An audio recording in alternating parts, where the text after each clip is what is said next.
for making me so welcome.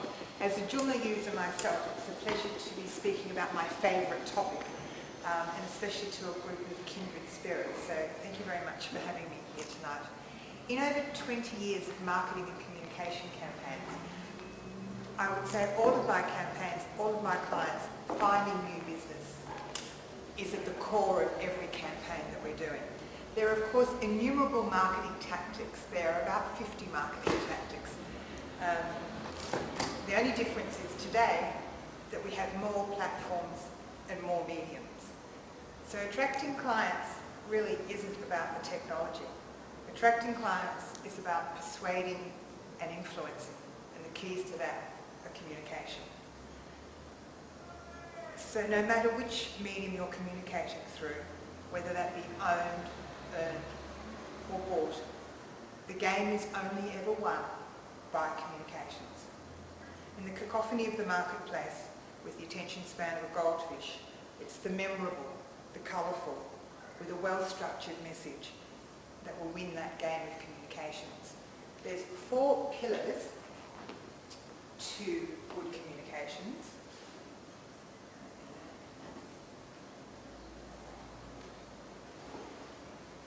The first one is to be specific, to avoid generalities and acronyms. It's about structuring that message. When you first meet someone, it was interesting when I was just chatting with everyone before we sat down. The opening conversation is always, the opening stanza is always, how are you? How was your day? I would be surprised that perhaps in the last 48 hours someone has said to you, how was your day? What's new? Some opening stanza. Hands up if the response is fine, good, okay, something along those lines. Pretty general. That's your first opportunity. And it was interesting having a conversation with Tim, and I sort of was interesting. I said to Tim when I came in, how was your day? And he said, oh, pretty good. I fixed my phone screen or whatever. And that started us off on a very nice conversation, and he told me all about the carpets, and that got our conversation rolling. Otherwise, if you say things like, oh, I'm busy, that's just a slap down. You've not given anyone anywhere to go, and it's a given these days that we're busy. So please never, ever, ever answer a question with busy. It's a passive way of saying, really, I don't want to tell you anything else about my day. So it's not asking you, it says, sorry, I'm busy, go away. Yeah, well, this is about getting business, not about getting rid of business. So when anyone asks you, how was your day or what did you do, I think it was Christopher said to me about how was my day, and my response was I went jogging, I sold some property, and I had a wonderful client meeting. And from that you found something in common with me there, which was the running and the jogging, and that makes the conversation roll. This is your opening stanza to all business, no matter what level of business you're on, even if most of our area is media, of course, so we're in front of media all the time. That's how you start the conversation, and you will control the conversation. You've given someone 3 points of interest for them to select from. So stay right away from generalities and acronyms. Tell people exactly what you did. You can edit it, of course, any way you want to. But most importantly, eliminate busy from your vocabulary. You're at work. It's a given that you're busy. They're similar to no problem. I was interviewing somebody on behalf of one of my clients, and I said, oh, the job has a lot of interstate travel, no problem. And I said, well, you'd have to use your own car, no problem. And we'll be working from home. Oh, that's no problem. The next guy around, I said, it's a lot of interstate travel. Oh, he said, I love being on the road. You have to use your own car. Oh no, that's terrific. I love being in my car. And a home office. Oh, nothing I'd enjoy better. That was, who do you think is going to shine out of those two? The no problem is probably one of the laziest forms of speech. You'll often find when I ring a receptionist, can you put me through, please? No problem. Well, I wasn't anticipating it was a problem because you're sitting there putting people through. So why would that be a problem? So some of those things mark you immediately to the listener as wanting to get out of there. Christopher, you were going to ask me something about that. I was going to say, I come from New Zealand originally, and having a conversation, I pose, and I don't wish to be racist or sexist or biased, Oh, look, it's but having a conversation with a fellow New Zealander is much easier than having a conversation with an Australian. Because you ask an Australian a question, you get a one-word answer. Ask the conversation question from a New Zealander, and it'll start a conversation because he'll say something and then ask you a question back. And I've been here a long time now, 30-something years. And I still find that I can tell in New Zealand, even if he doesn't have an accent, or she doesn't have an accent, by the way they answer me. It's So it's very cultural. It's very annoying if you have to be the one that's doing all the hard work for the conversation. So that we had a lovely chat about carpet tiles. But sometimes you have to be the one that does all the work. You have to keep asking the questions. Sooner or later you give up. But normally we're in a formal environment. But you can ask just the normal, how did you get here? How was the traffic? Just keep going and someone will have that answer. But it's more about getting business is more about putting yourself out there and finding something in common and controlling that conversation. So how many of us here are responsible for looking for their own business? Okay, well, it's pretty important then. It's amazing how many people lose business just by not opening themselves to those questions. So think of giving your answer in 3 steps. I just was at a function the other day with a CEO of an international group that I'm a member of. And I said to him, oh, so what's new? Like, what I really wanted to know is, what are you doing with my membership dollar? I said, oh, what's new? And he said, oh, there's a lot of interesting people doing a lot of interesting things. And I go, not giving me much help. But where he is actually really interesting, and what he does is really interesting. And I happen to know he's just done a trip around a trade mission to China, which would have been really interesting for me as a member to hear about. But he sort of muffed that, and I went away thinking, do I want to renew my membership with this group? Because there's really nothing in it for me. And contrary to if he said, oh, I've just come back from a trade mission from China, we signed up $10 million of new business and a whole lot of people are coming back to Sydney, and I'm sure there's some business in it there for it. It would have slapped down my next year's membership fee straight away. There's subtle messages. People are selling all the time. People are influencing all the time. People are persuading all the time. It's not as though there's a bell that rings and it's game on. So if you can think of 3s, there's actually a game you can play. Think of answering in 3s, and then take one of those 3s, whichever one they respond to. Oh, the traffic, or I like the food. And then you can take those off in other 3s, and very quickly you'll be having a conversation. And then it also means you control the conversation and you steer it which way you want to. So that's the first pillar. Right. The second pillar is about sharing the joy. Let clients know how much you enjoy working on their business. Let people who you meet know how interested you are. We had a nice chat, so I'll just talk about carpet tiles. But you were really interested in your carpet tiles, and I shared that interest, and all of a sudden I remembered that we have a 19-storey building where I live, and we're redoing the carpet.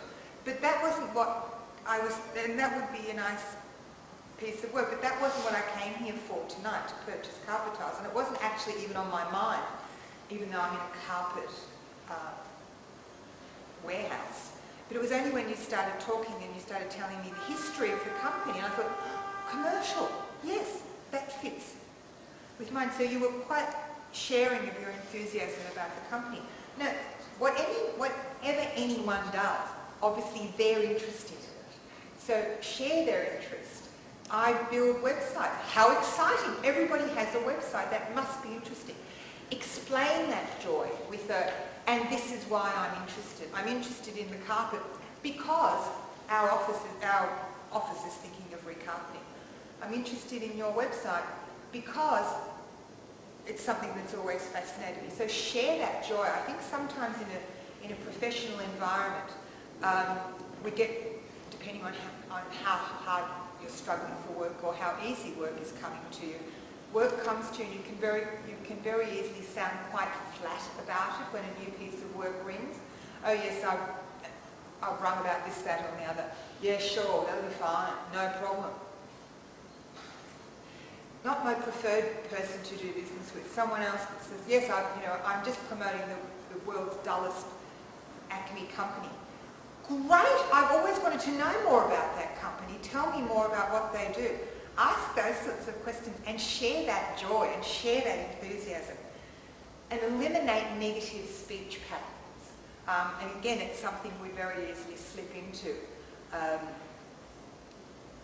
It might be, I have a medical client and clients ring up and they say to me, how much is this procedure? They'll say, oh, it's only $300. And that's the end of the phone call. Where the phone call should be, and what is it that you're looking for? Prices vary so much. You know, there's one end of the scale to the other. You're missing an opportunity to engage with clients. And it's very easy to slip into, just saying no. You know, can you do this incredibly ridiculous thing for me in a very short time? Oh, no, not really.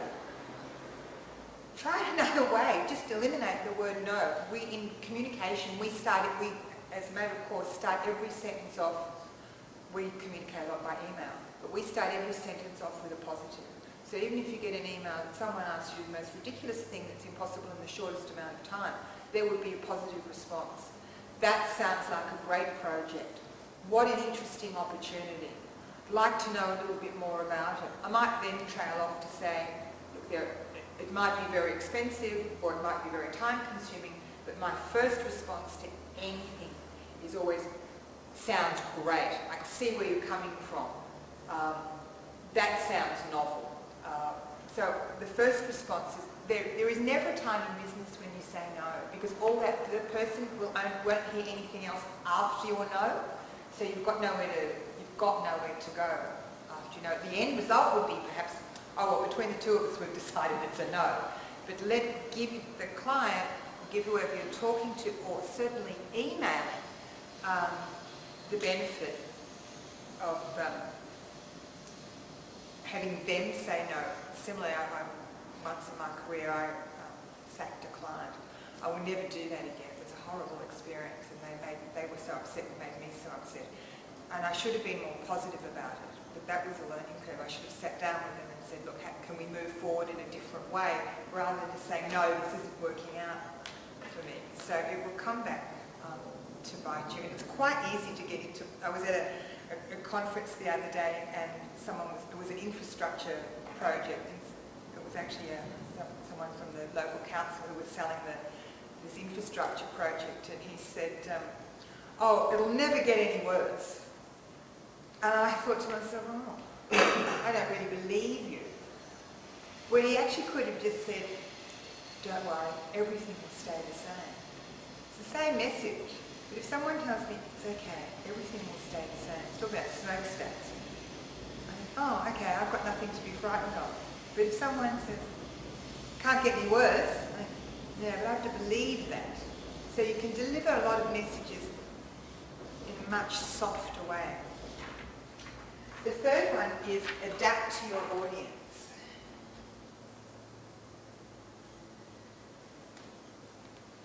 Has anyone heard of the features, benefits and advantages? It's very, very common in any marketing sort of 101, isn't it? It's a great place to start. Also, if you're ever writing proposals, or if you're ever writing, probably do it when you're writing for websites, you ask clients about what are the features, benefits and advantages. It's a good thing to know what the features, benefits and advantages of your own service are. Because when you're talking to someone, depending on how expert they are, they'll be more interested in the features, what's under the bonnet, and the benefits of what's under the bonnet and what that can do for them, rather than the advantages. So you have to pick your audience.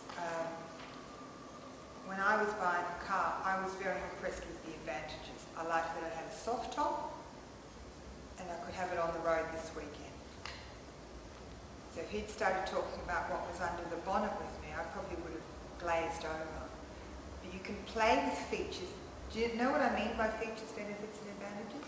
You can play with it up and down that scale, because you can't tell by looking at someone, are you an expert in the features, or do you just want to know it goes fast and it's got a soft top? But you can tell when you start talking very quickly. If you're talking about the back end of a site, you can see how enthusiastic someone is about that, and you can move very quickly to a couple of advantages and see how they perk up. Quite often people will just want to know, this is my problem, can you solve it? Yes, I can. There are many people that have talked themselves out of work as quick as they've talked themselves into work by going into too much detail about features that the non-expert not only didn't want to know, but is sort of pretty freaked out about. I had a client who was, there's a program called, is it something Square, Soft Square or something, and they weren't familiar with it, and I looked it up on the web to see what it was, and everything about it sort of freaked me out. It said it's not good for beginners, you know, there's too hard to upload and too hard to do this, where all that could have been put in simpler language. This is great for someone who really enjoys working on these sorts of websites. You can, and I recommend my client not to go with it, because it was all the feedback was in negative language.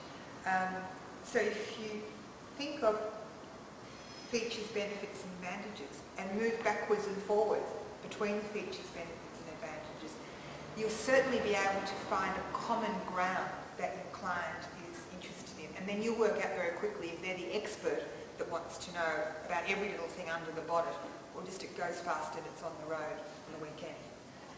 That's number 3. And our 4th and final is shush because someone's speaking. And we all think we're good listeners. It's like we all think we've got a good sense of humour, but we haven't. And listening is another skill. It's learning to listen and respond at the right time. So let someone finish their sentence, no matter how hard they're stumbling about getting it out there, and then taking a pause and deciding how you're going to respond. We're often too quick to rush in, and there's a terrible mistake that I'm sure we've all done from time to time. You think you know what someone's going to say.